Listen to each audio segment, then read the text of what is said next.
Hi, I'm Weston. I love talking about the Astros, and I'm here to talk about the first half of the 2024 campaign for the Houston Astros. This video has been a couple of different things. Initially, it was going to be two different videos talking about the final two series heading into the All-Star break. Then it was going to be one video talking about those games.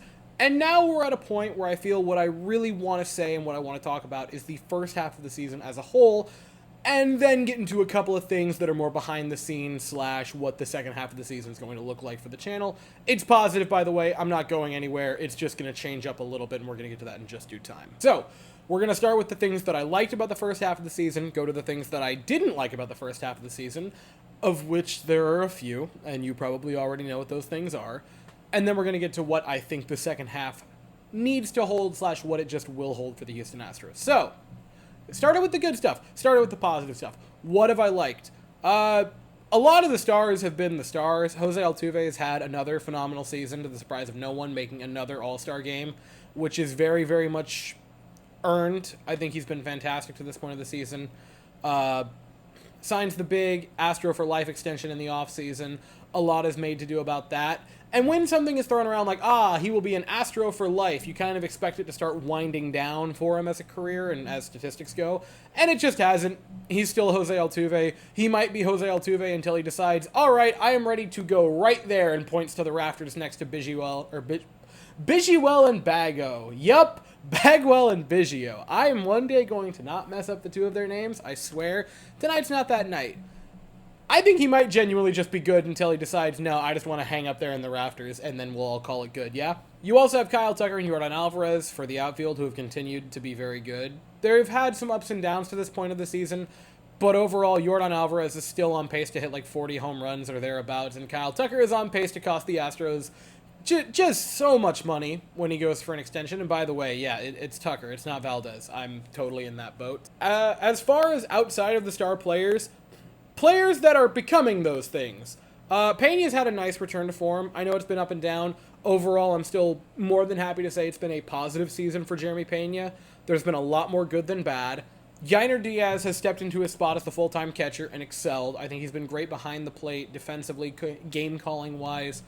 And then you have the offensive side of it, where he's been, again, fantastic. One of the better hitting catchers in the sport. In terms of the pitching staff, there's been a lot of bad, and ironically, the pitching staff is going to be the main thing in the bad part of this video.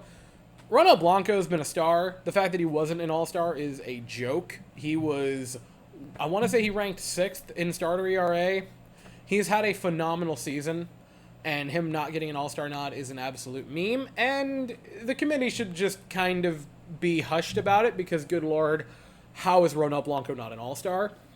I'm not saying he should be nominated for the Cy Young at this moment in time, but dude, at least an all-star game nod, come on. And on that note as well, funny story about Taylor Scott, who in the first game, was like, hey, I am going to pick this random dude who was brought in to be my new favorite reliever.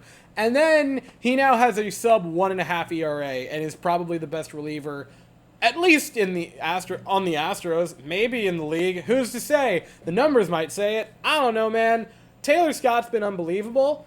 It's mostly been a joke, but like, it's the most fun meme of the season for the Astros. Not that there's been a lot of competition, but it's easily been the most enjoyable one. In terms of the rest of the bullpen, I'm actually going to put the big three horses in the positive side of it, and you might laugh at that. They've turned it around. Hader's gotten better as the season's progressed. Abreu has been kind of just but has kind of trended in the right direction as the season's gone on. Presley's gotten better as of late. I am not where I want to be with those players, but like, it's going in the right direction.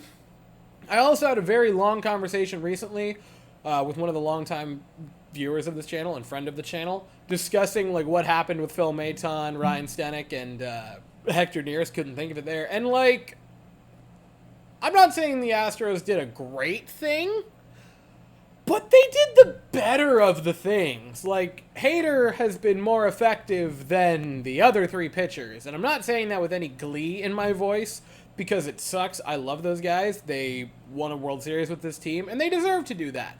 They deserve to have a place in the history books for the Houston Astros, but also Uf Maron, look at what they've done since leaving this team. And the final part of the good, following a disastrous start to the season for the Houston Astros, they have turned it around.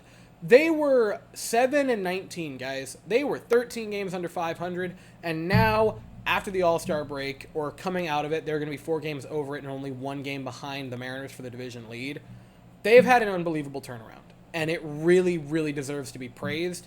The resilience of a lot of the older guys in this locker room, the up-and-coming guys that are soon going to be those older guys, and I'm looking in the direction of guys like Pena and Yainer Diaz for that. The mental fortitude has been there, and I questioned that a lot in the early part of the season. The fact that they have been able to turn it around and get to this point after being dead on the side of the road, like genuinely not just like the worst team possibly in the sport of baseball, and if you put it in terms of like the expectation mixed with what happened through the first 20-some games, they were the worst team in the sport, like bar none. It was a depressing 26 games to start the season. Now, that's all for the good. The bad of the first half of the season was that 7-19 start. The first 26 games of this season, the Astros looked like they simply did not want to be on the baseball field, and the record very much reflected that. They came out of it, and now they've gotten to this point. The positive of that is if you look at their record from game 27 onward, they're an unbelievable team. They're one of the top teams in the sport. Because they started so terribly, they do not have the right for the second half of the season to just be adequate. They have to be elite for the rest of the way through because they put themselves 13 games behind the 8 ball out of the gun.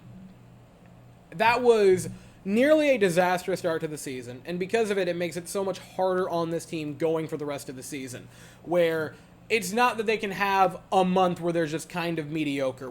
Not that they've done that, historically, and I know they've had a little, slow starts in the past. That's not lost on me. Never that slow, never that intense. They've had months in the past when they've been very much a great team, where they've just kind of been average, and it's okay when it's later in the season.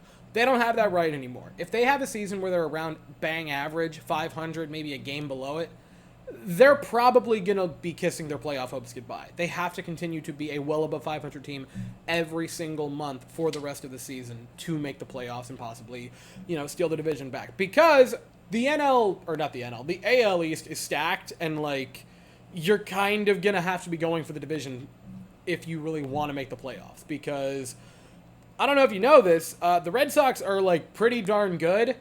They would be leading the AL West, and they're in third in the East.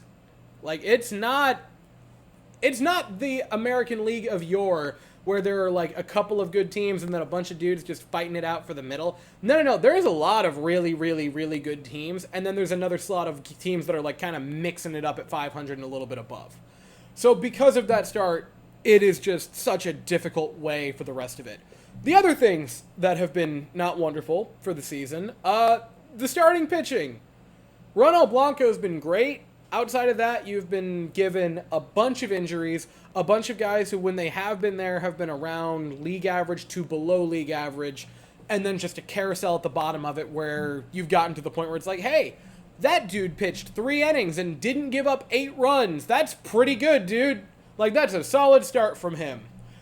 And I'm not saying that, again, to denigrate those players. They're doing what is being asked of them. They are doing their very best. And all things considered, which in some cases I did not realize they were in the system, the fact that they have won Major League Baseball games or pitched effectively in wins is incredible. It's great for them. They've done more than they should be expected to do when the season started. But the way the dice have rolled for the Astros, they're being asked to pitch in meaningful games, again, because you started so terribly. The bullpen also. I'm going to double dip with them. I think Hader, Presley, and Abreu have gotten better as the season's gone along. The theme is how terribly it started. They were unusable for a couple of months. Presley, up until the past couple of weeks, was unusable. Now they're starting to get it back, but that was a very, very large part of why the Astros started, again, 13 games under 500, was they couldn't defend a bloody lead. Also, the offense couldn't do anything, which will lead me into the offense. The main issue with the offense, Bregman hasn't really performed up to what we were hoping for. I'm not going to hold it against him. He's been fine. I think there's been a very large misconception with Bregman for his entire career. he is not a 180 WRC plus hitter who has been going downhill ever since. He is a 130 WRC plus hitter who had one unbelievable breakout year where he just lit the league on fire. And I'm not saying that that is a bad thing for Alex Bregman, because that's good for that position. Like, an above-average hitter around a 120 to 140 WRC plus for a third baseman, which is on the tougher end of positions defensively, and he's a plus glove defensively, that's a great player. Like, do you know how many teams would give a lot of money to have a player like Alex Bregman on their roster, especially for as long as the Astros have had him, and at the level offensively and defensively he's been at for the Astros? The answer is, like, most of them. Like, if you don't have a generational third baseman, the next up on that list would probably be Alex Bregman. He's been fine. There's been, the different times of the season this year where he's been up and down, so he kind of fits into that offense, but I did want to mention him, even though I probably would put him in between the positive and the negative, sort of in the, he's been fine. But I feel like, when talking about the core, you have to bring him up. The biggest issue has been the revolving carousel at first base, which has kind of been a disaster. And listen, Singleton and Mauricio Dubon are doing their very best. I like John Singleton, and I don't think with the rest of the guys hitting the way they are, Diaz, kind of, depending on the week, Pena, Altuve, Tucker, if he can get back and healthy, and Alvarez, I'm not too concerned with the fact that John Singleton might be hitting 7th or 8th. That's fine. But, dude, first base this season has been a massive hole, and we're going to talk about that and what I expect for the second half. And then also, the outfield. Guys like Trey Cabbage and McCormick, who I love, and I will put him in this category, however, and Myers, they've all had, really good periods this season. They've had a good month or a good couple of weeks.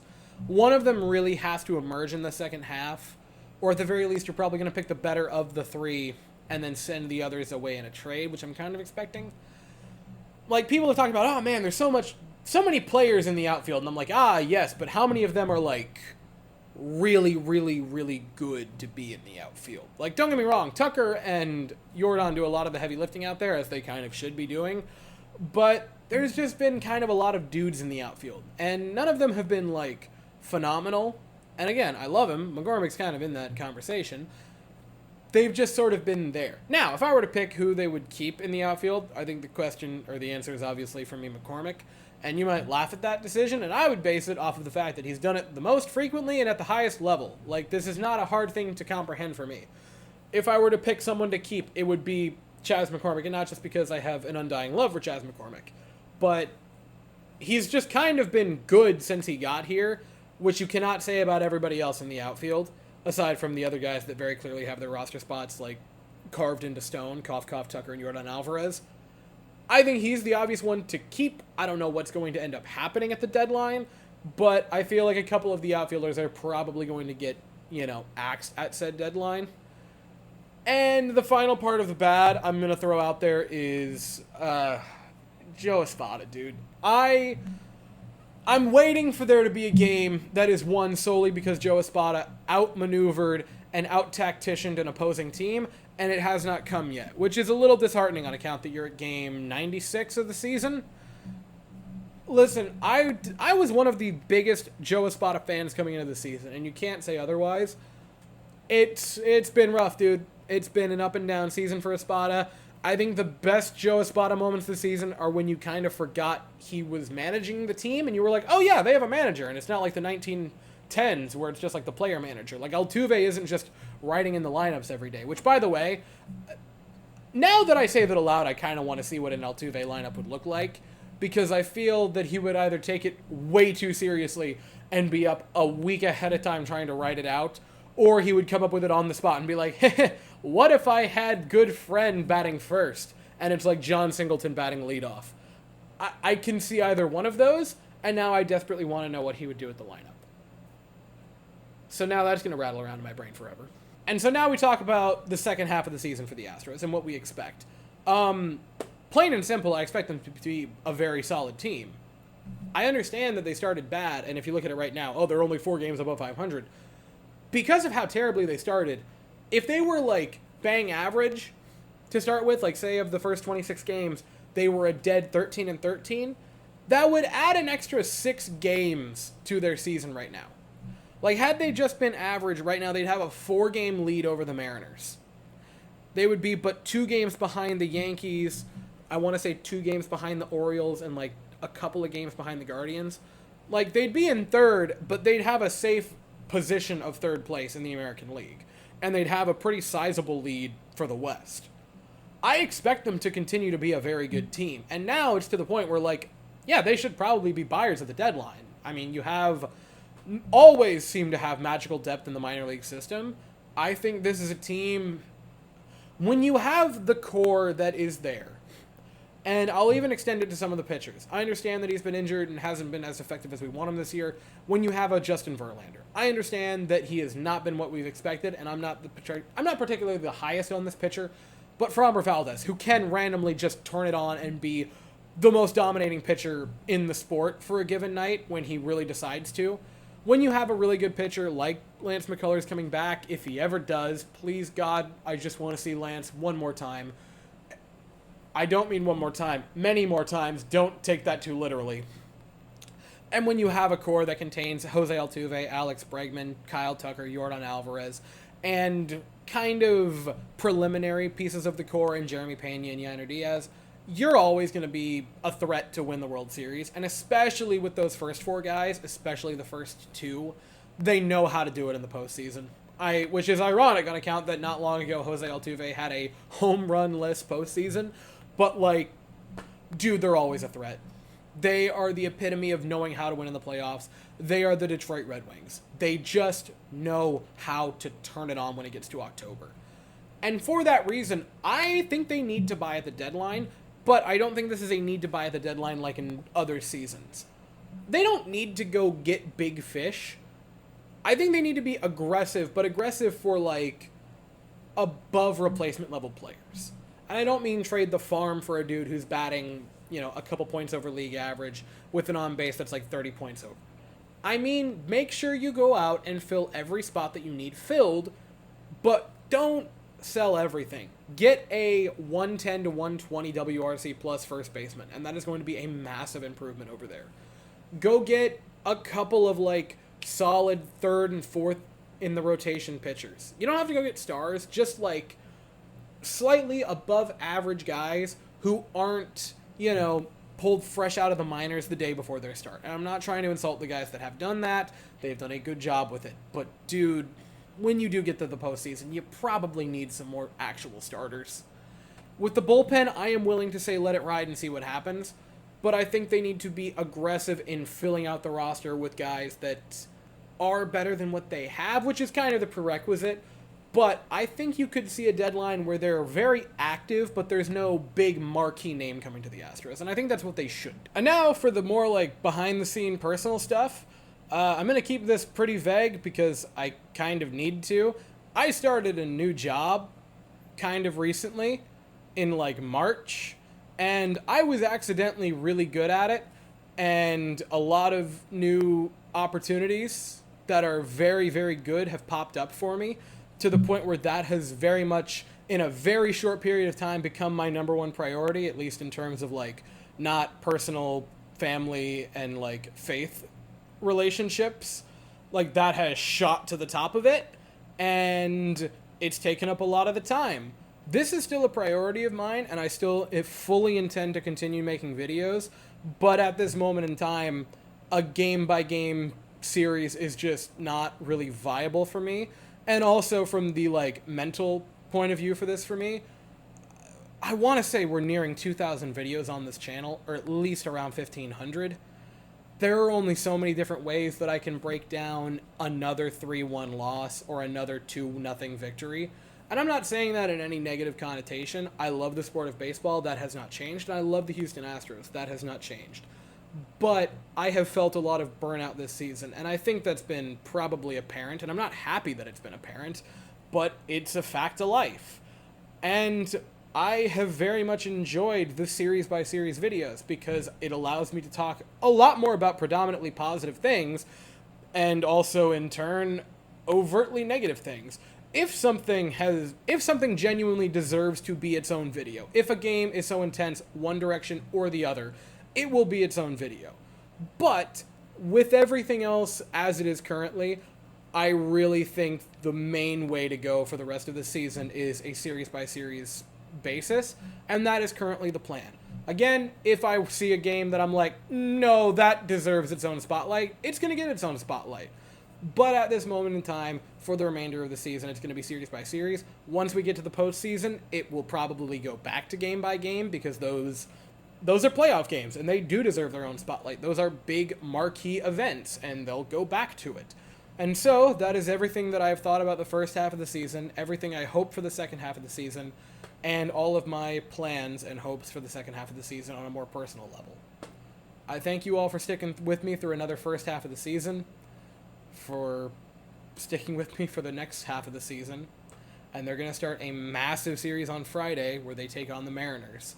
And depending on how it goes on Friday, that might get its own video, dude, because they could tie the division lead by Friday night / Saturday morning. I know it's a game out in Seattle, but that is going to be a massive series for them. And, dude, they could be 2 games up, depending on how the weekend goes, which is crazy to think about. But as for right now, that is all I have to say. If you enjoyed the video, please consider to like and subscribe. Thank you all so very much for watching. I hope you all have an absolutely fantastic day, and as always, go Astros.